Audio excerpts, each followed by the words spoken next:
Bonsoir à toutes et à tous, heureux de vous retrouver pour la tranche info en direct sur votre antenne Canal 10 Télévision avec au programme de cette soirée Info 10, le journal local et régional qui sera suivi du focus, une heure de débrief sur l'actualité, mais pour l'instant place au JT.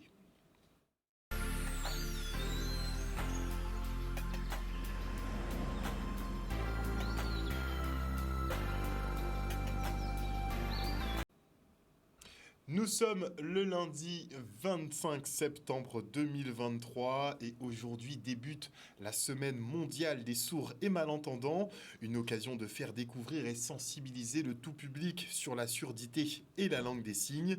À l'association Auguste Bébian Un autre monde, on œuvre toute l'année pour démocratiser ce langage, mais plus encore en cette période. Regardez.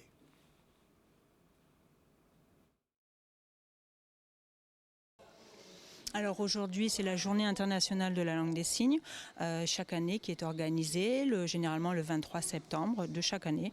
Voilà, c'est une date attribuée à la Journée internationale des langues des signes qui met en exergue la langue des signes de toutes les langues des signes de tous les pays.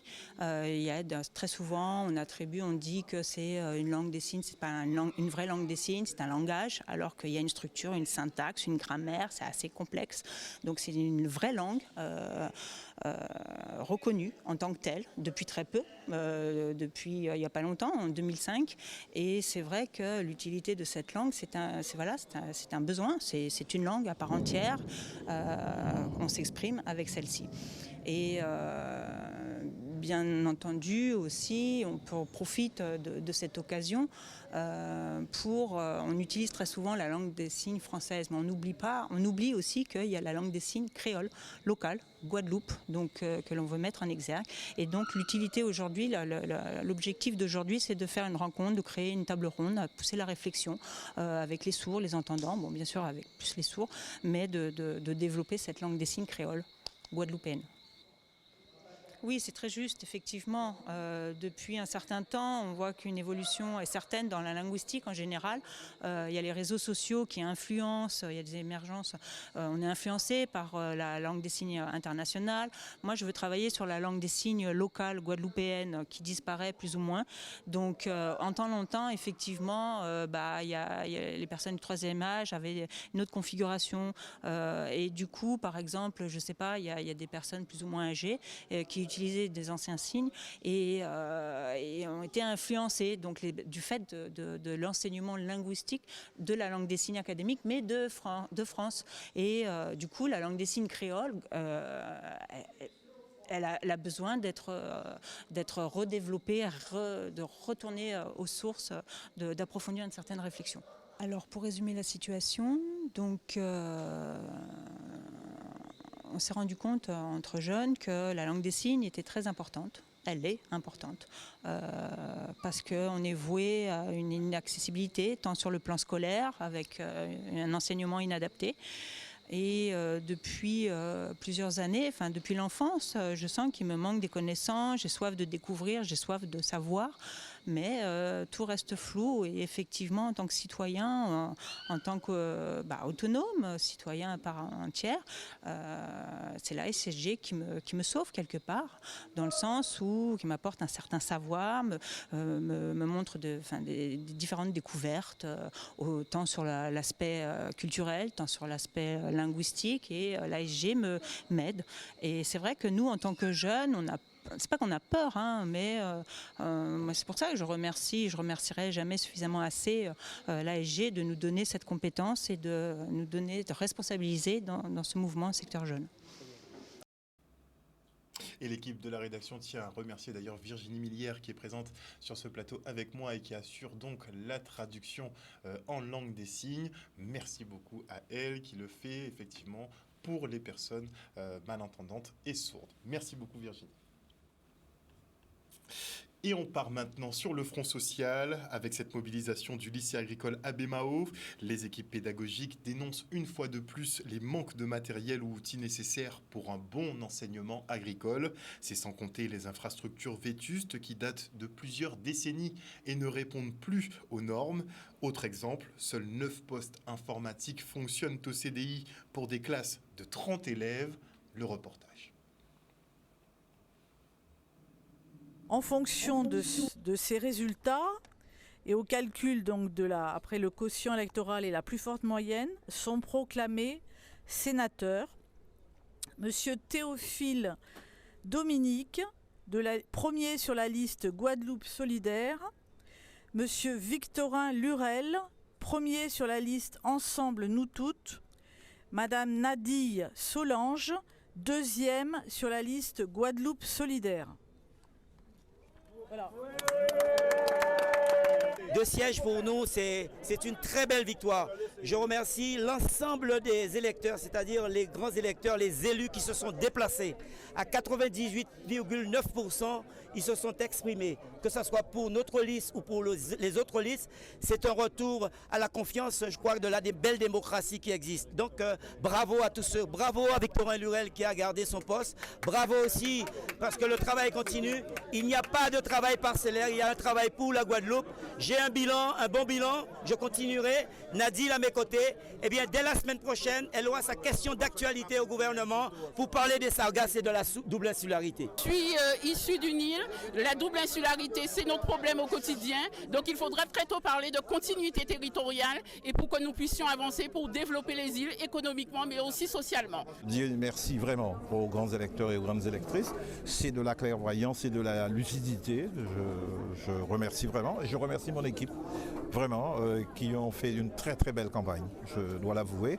Et puis bon, on a surmonté un peu les difficultés, les consignes qui avaient été données pour éliminer le candidat que j'étais. Maintenant, bon, je renouvelle le mandat. Merci à la Guadeloupe. On a besoin de leadership dans le pays. C'était mon dernier combat électoral, mais on le finit je crois, de belle manière, disons ça comme ça.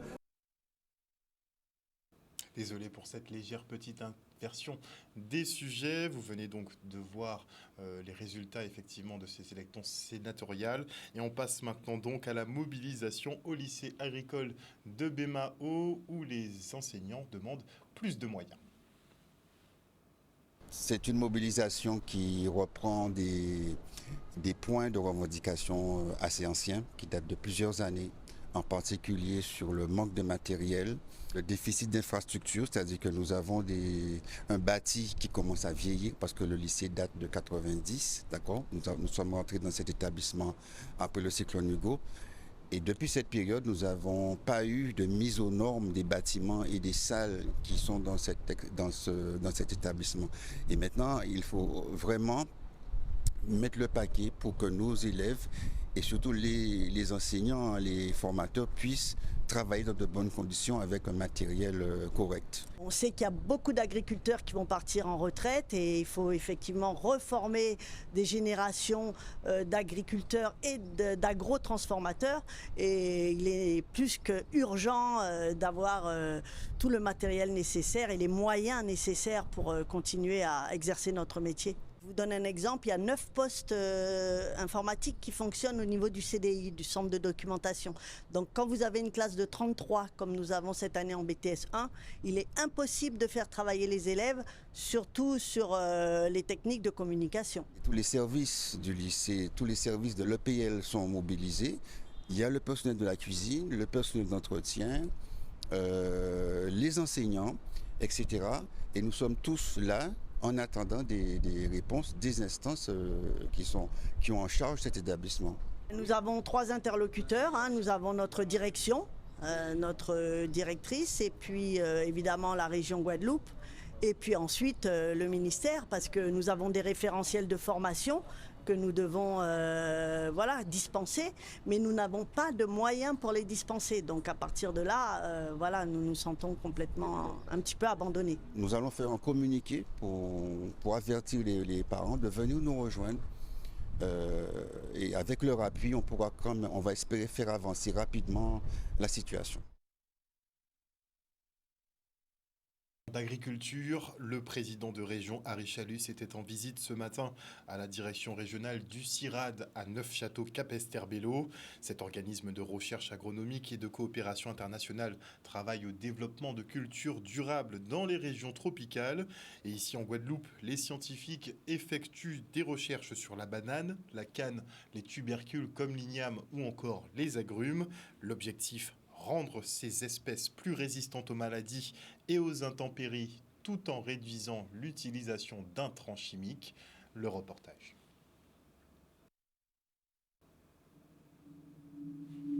Nous faisons effectivement une visite ici au niveau du CIRAD pour voir un peu comment évoluent un peu les recherches sur tout ce que nous avons comme légumes ici, comme agrumes.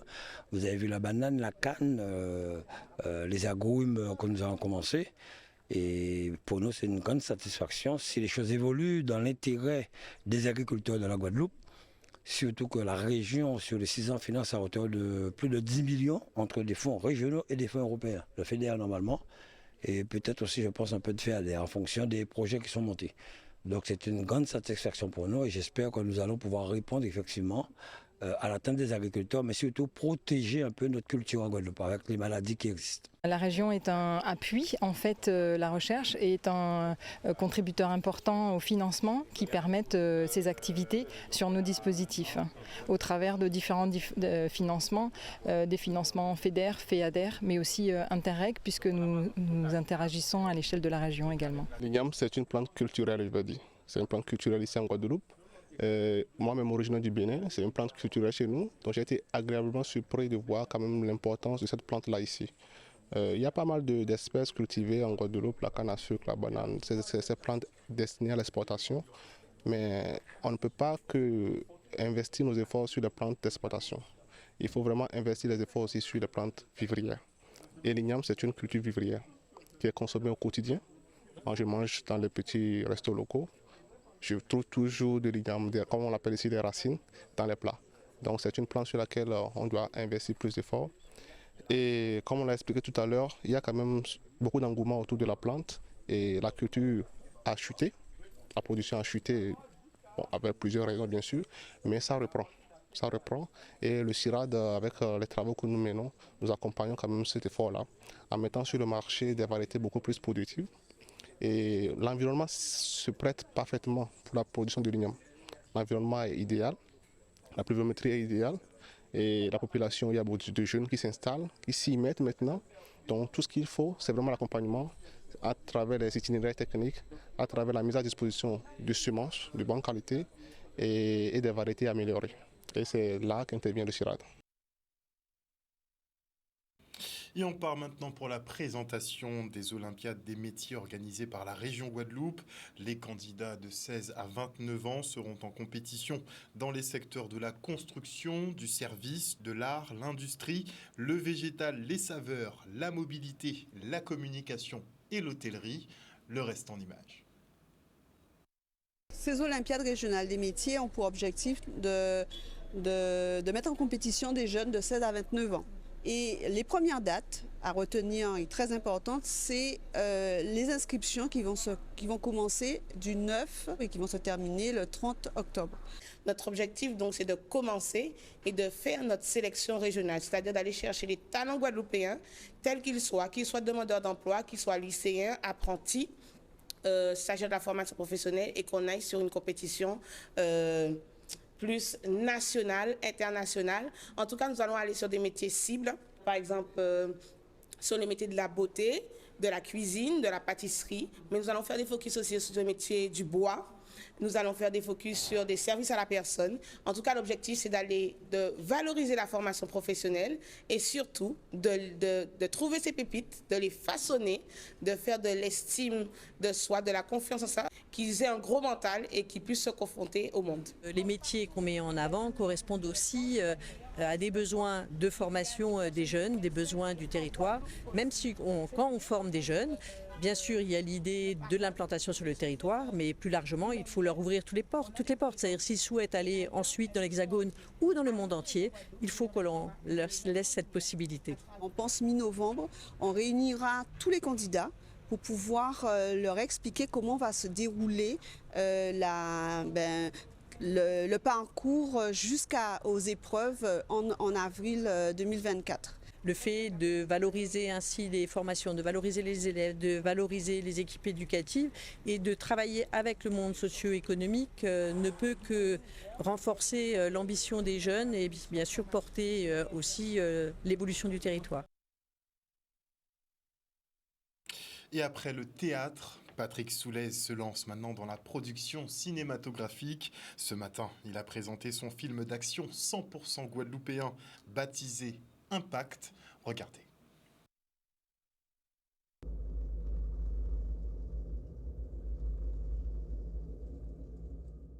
On a voulu montrer l'avant-première du film Impact, mon prochain film qui va sortir bientôt. Le film sera à l'affiche au Cinestar le 7 octobre, 14h. Et c'est un film que j'ai voulu faire avec des jeunes Guadeloupéens qui reviennent de l'école. Parce qu'il y a certains qui sont partis au Canada, d'autres en France, d'autres à Londres ou ailleurs, certains même en Guadeloupe, à Pointe-Noire. Donc j'ai voulu travailler avec eux, qu'ils puissent montrer exactement ce qu'ils ont appris, ce qu'ils savent faire. Et là, on a vraiment vu le talent des jeunes Guadeloupéens à travers ce film. J'ai voulu montrer un film d'action, mais dans ce film d'action-là, il y a un vrai message. Et le message, c'était la violence faite aux femmes. Pourquoi les hommes frappent encore les femmes? Et dans ce film, le message clair, c'était la violence faite aux femmes était concevable. Donc, c'est pour cette raison que j'ai voulu travailler avec des jeunes qui n'ont jamais fait du théâtre, jamais fait du cinéma. Ils ont tout appris.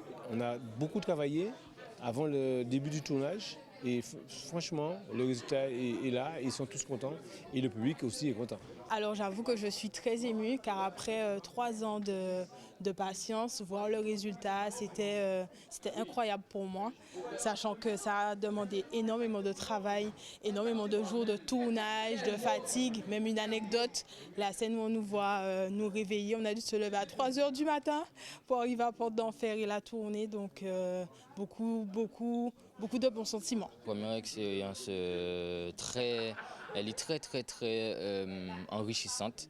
C'est vrai que c'est la première, c'est vrai que c'est une découverte, mais en tout cas ça plaît, ça enrichit et puis ça fait plaisir énormément puisque on se retrouve très étonné. Même moi, je ne m'attendais pas forcément à un tel résultat. Donc franchement, c'est qu'une fierté et puis de voir que c'est la Guadeloupe, quoi.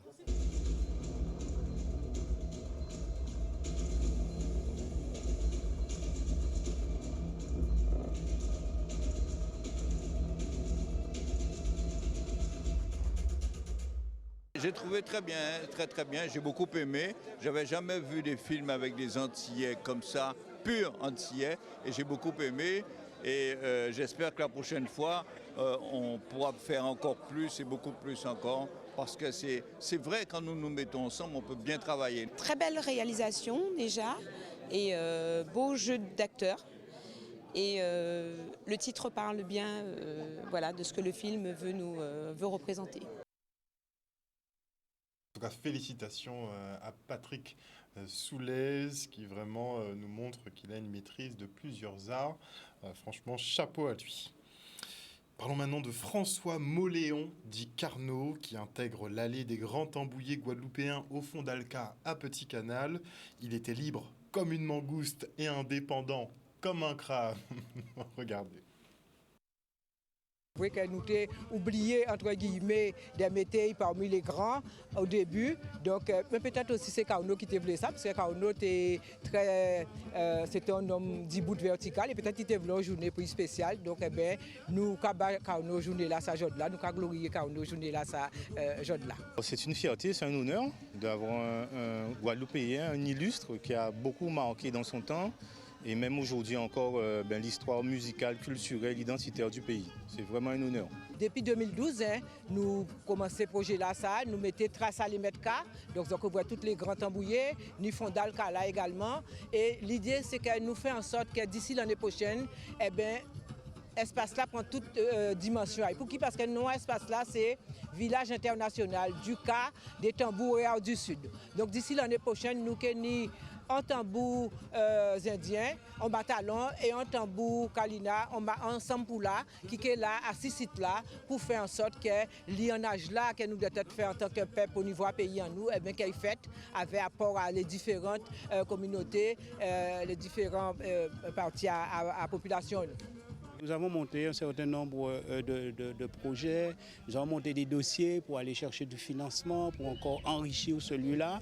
Et nous avons aussi nous avons eu cette réflexion de moderniser pour faciliter justement cette transmission. Nous savons que notre jeunesse aujourd'hui est très friande de tout ce qui est multimédia. Et donc nous avons prévu de mettre des QR codes sur l'ensemble des totems. Une fois scanné, cela pourra donner toutes les informations nécessaires sur ces hommes qui ont marqué l'histoire de la Guadeloupe et qui ont fait que nous soyons les hommes que nous sommes aujourd'hui. Mon père même, il a beaucoup marqué le tambour. Il a été à l'ex-Nidier, donc avec son copine d'Estroasca.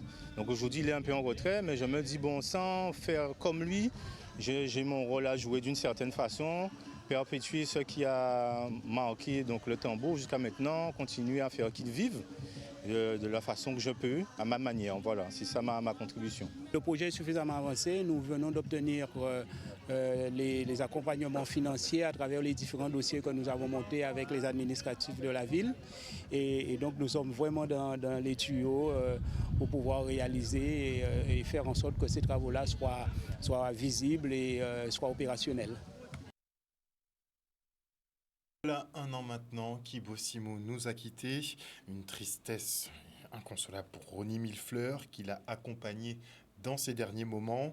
Cet homme tient à rendre hommage à l'homme qui a marqué l'histoire de la télévision guadeloupéenne par le biais de cette petite interview, mais souhaite également organiser d'autres événements les années à venir. Regardez. Aujourd'hui, on organise cette manifestation. C'est vrai que c'est 1 an du décès d'Ibo. Alors on marque le coup. C'est vrai qu'on sort du deuil. Et puis j'essaie de réunir ses amis, la famille, et passer un bon petit moment. C'est vrai que c'est un cœur partagé. Avec Pascal Abattant, avec Pierre-André, on a décidé de faire ce cœur partagé. Alors aujourd'hui, qu'est-ce que je vais dire ? Là, c'est l'année prochaine, je pense qu'on fera une manifestation un petit peu plus complète parce qu'on sortira de ce deuil. Et je pense que Ibo serait là, il serait fier de ce qu'on fait pour lui. Chaque année, je viens en Guadeloupe 2-3 ans, 2-3 fois, et je suis avec Ibo, je suis avec Romy, et puis on partage des moments ensemble. J'ai voulu qu'il vienne en Guyane, mais il était fatigué. J'ai tout fait, il était fatigué. Mais toute la famille Coupon aujourd'hui s'associe à moi. Les Coupons du Moule de Guyane s'associent à moi pour la fin de 1 an, puisque les obsèques se terminent, 1 an. Et puis l'année prochaine, on sera là avec Romy, Dieu voulant, pour faire quelque chose d'inoubliable pour Ibo, parce qu'il ne faut pas l'oublier. Artiste guadeloupéen, musicien, animateur, homme fort de la Guadeloupe. Ibo a porté la Guadeloupe dans son cœur, dans son âme, dans son esprit. Il faudrait que justement qu'on n'oublie pas Ibo Simon. Et pour ne pas oublier Ibo Simon, c'est vrai que chaque année, il faut renouveler cette manifestation. Et c'est vrai qu'on a ça en tort ici en Guadeloupe, d'oublier nos artistes. Et ça, c'est un défaut en Guadeloupe. Tous nos artistes ici partent, on les oublie. Alors c'est pour ça que quelque part, je vais dire que je suis un petit peu le gardien de tout ça, parce que j'ai tous les vêtements d'Ibo, j'ai tout ce qui concerne Ibo. Et on est toujours d'actualité pour ce musée, parce que c'est vrai que le maire de Pointe-à-Pitre nous a promis une salle, au Centre des Arts, pour mettre les affaires à Ibo. Alors attendons. Voilà, chers téléspectateurs, nous sommes arrivés au terme de ce journal. Merci pour votre fidélité à ce programme. N'oubliez pas que sur Canal 10, vous faites l'information que nous diffusons. Le JT revient demain à 18h30. Une bonne soirée à vous. Bisous tout le monde.